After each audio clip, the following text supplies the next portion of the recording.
тамақтану. Біз алдында адамның өсу кезеңдерімен танысқанбыз, иә?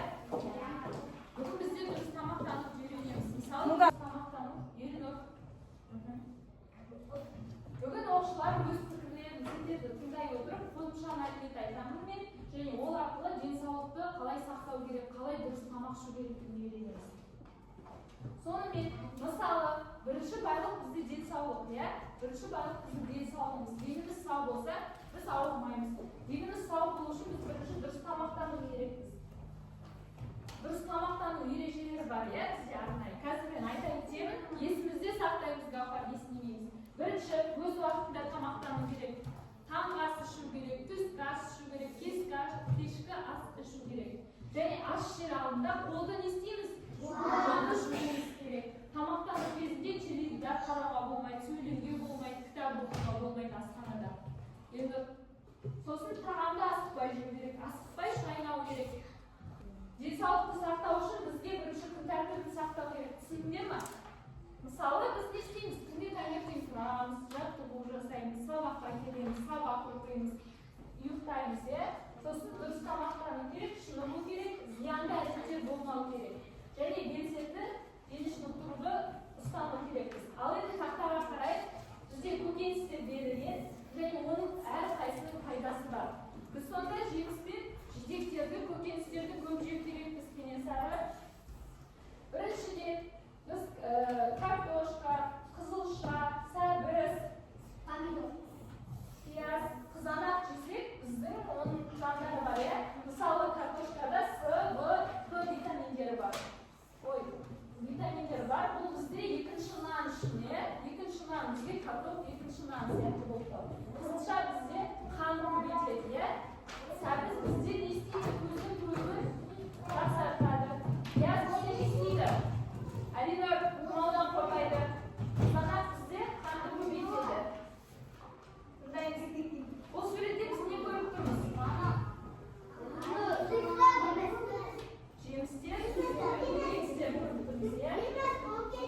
Дұрыс айтасың. Денсаулықтың достары бізде не екен? Тазалық. Тазалық сақтауға қарай. Тазалық екінші. Дұрыс тамақтану. Дем алу. Көңілді жүру. Спорт. Шынығу. Таза ауа. Айбеке. Шуламаймыз.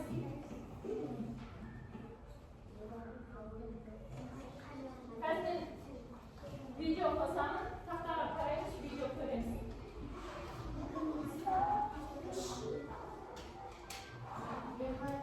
Тыныш, тақтаға қарап.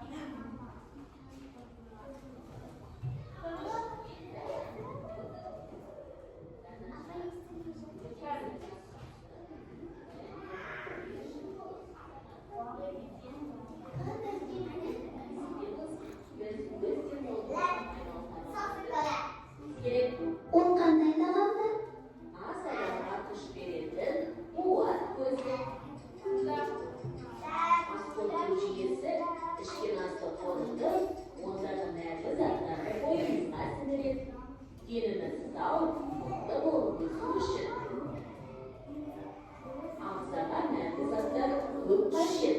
Мысалы, мәселен, сүт, айран, йогурт пен ірімшіктің құрамында кальций көп. Ол біздің сүйектеріміздің беріктігін қамтамасыз етеді.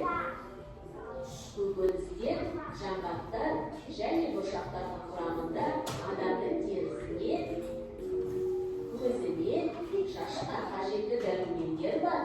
Ал құнарсыз тағамдар қандай болады? Құрамында пайдалы заты аз, керісінше денсаулыққа зиян, тұзы, майы, қанты көп тағам құнарсыз тағам болып саналады. Мұндай тамаққа әуес болмаған жөн.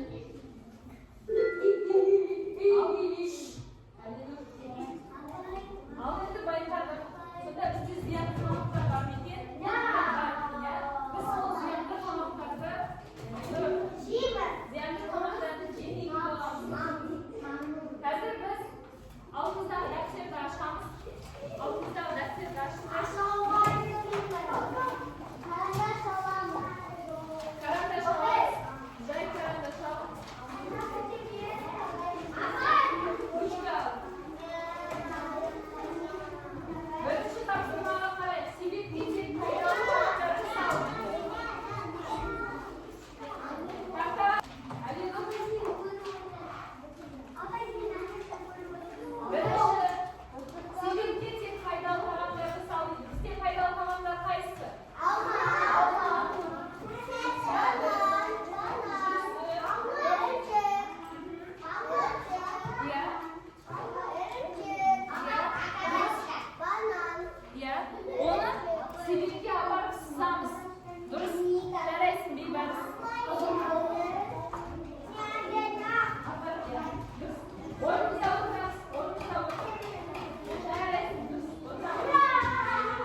mesele koy.